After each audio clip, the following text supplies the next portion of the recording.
7 life lessons that I live by every day. Stay tuned.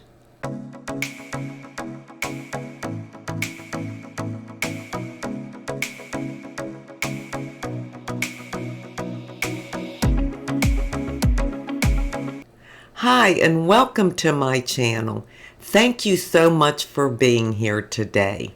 In today's video, I wanted to talk about 7 life lessons that I live by each and every day.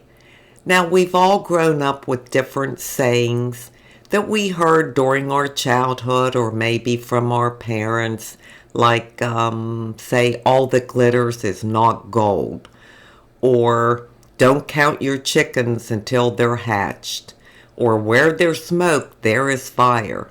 And those things are true also, but there are certain ones that maybe get deep inside of us and just hit a chord inside of us that we live by those sayings and we have learned from them.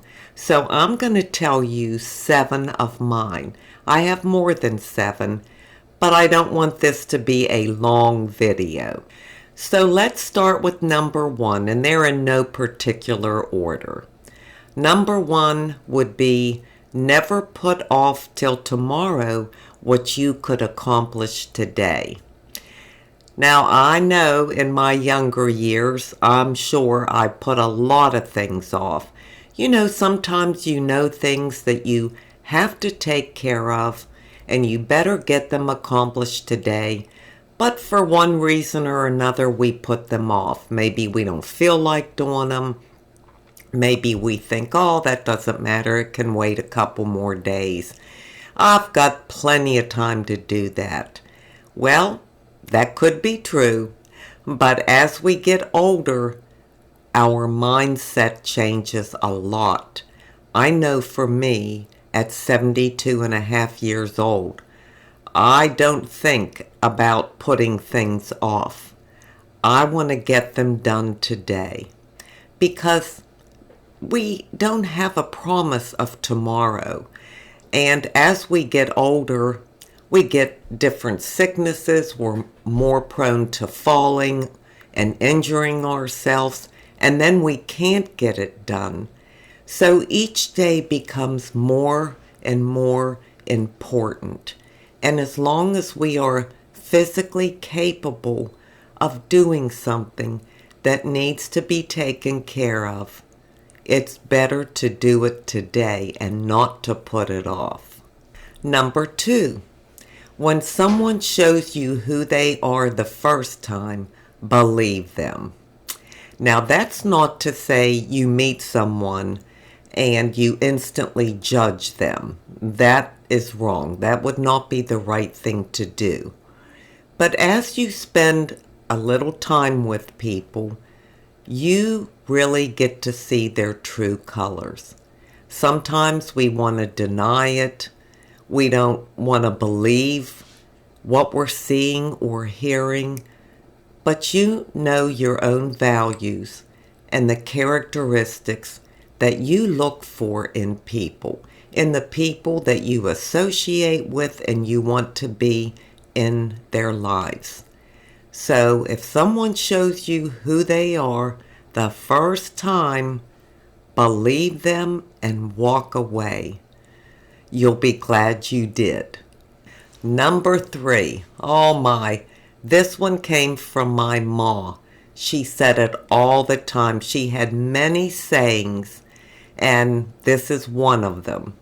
And it is, use it or lose it. She said that all the time. And she lived by that. She believed that you should do everything you can possibly do, whether it's staying active, taking care of your home, just everything and anything. Anything that you could do it. Because if you don't, you're going to lose it. You may not be physically able to do something 5 years from now or 10 years from now. You may not have that get up and go and that resilience and that wonderful attitude of how you see life and approach life. So use it or lose it is a very big part of my life. Number 4 is also one from my ma. Even my kids have learned this lesson and all the lessons that she taught the family. But this one is, you can't take it with you. And she said that all the time also. And it's true. Some people that may have great wealth and they just kind of hoard it or they just don't spend it.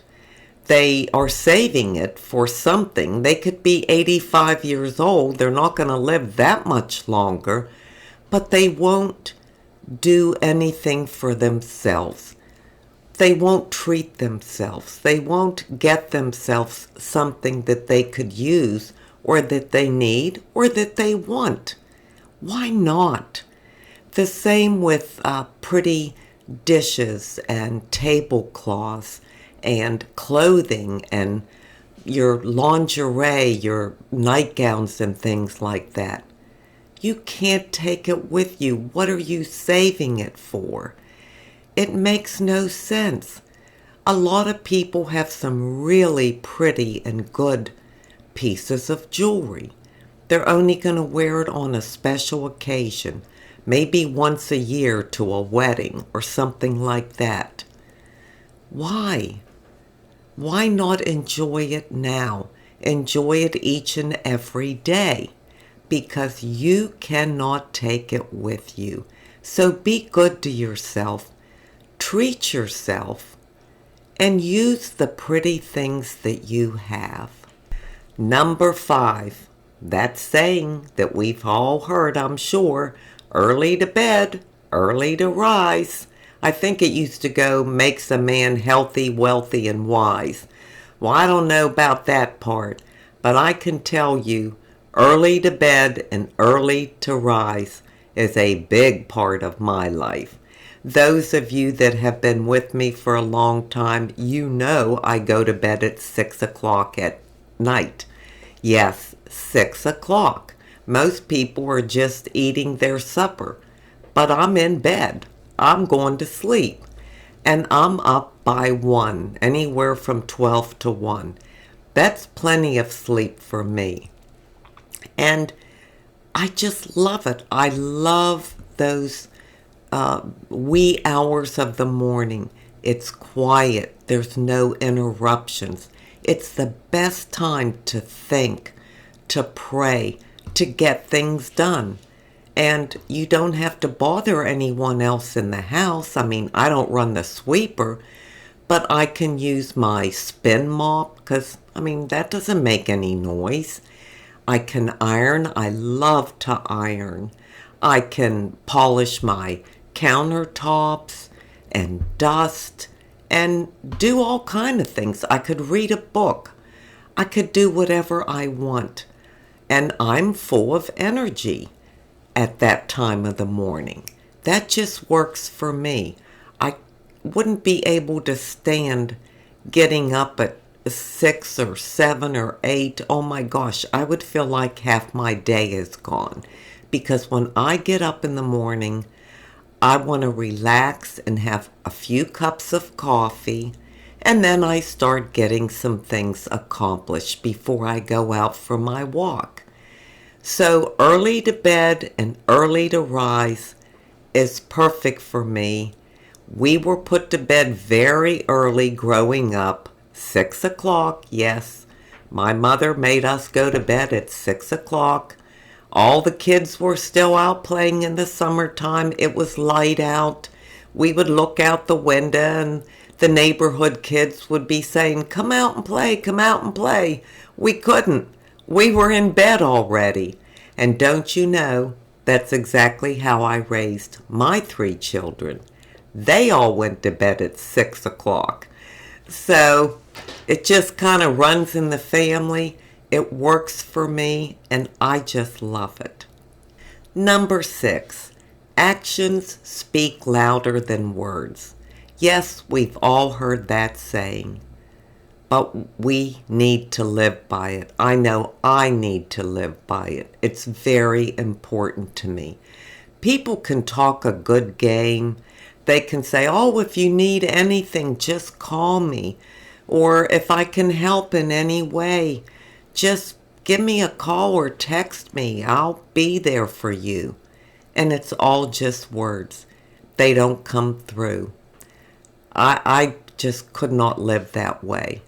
How people behave, their actions speak far louder than words. I don't want to hear any BS words. I want to see somebody's actions.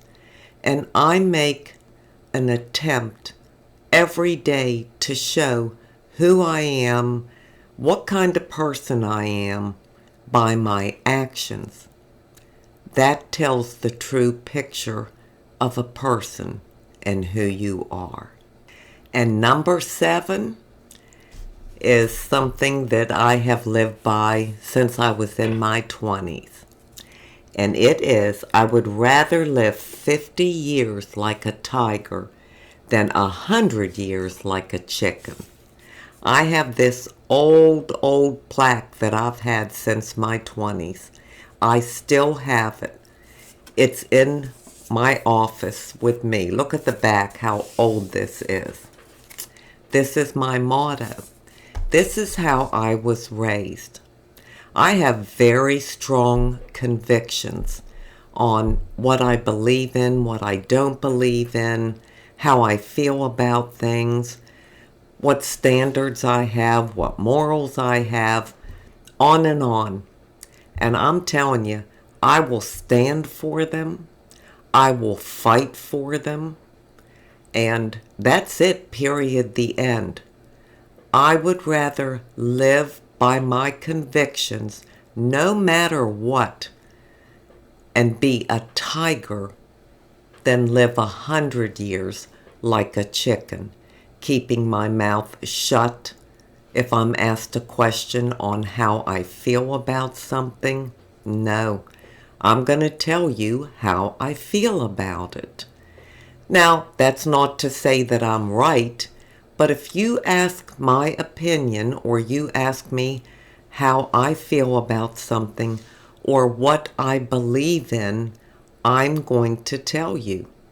And there's nothing you could say that would change my mind. I will stand my ground, because if you stand for nothing, you'll fall for everything. Well, there you have it. There are 7 life lessons I have learned that have stuck with me throughout my life that I live by each and every day. Do you all have any sayings or life lessons that you learned that stuck with you all these years? If so, please leave them in the comments section. I would love to know, because we learn from each other. And sometimes just a simple phrase can change the way you live your life. So I'll be anxious to read any life lessons or sayings that you live by. Well, now I'm going to leave you with an inside beauty tip.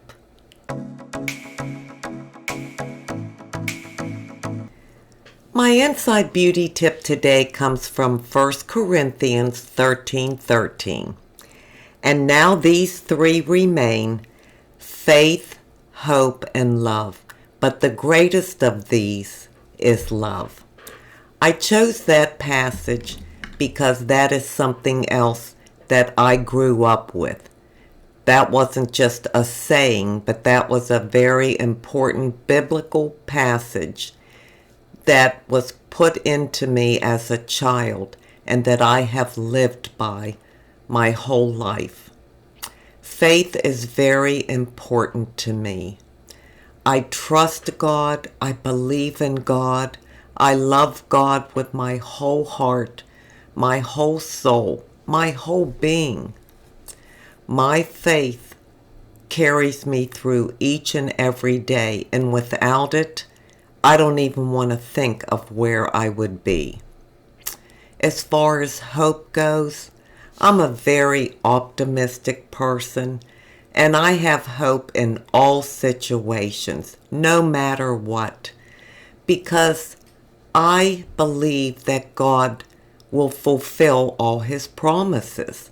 That's my expectation, and that is hope. Without hope, we have nothing. I think we would be so depressed and down, and sometimes the situation looks hopeless. But even if it turns out bad, not the way I hoped it would, I still have that hope within me, and I'm not letting go of it for anything. I hold on to my hope. And as far as love, well, God is love.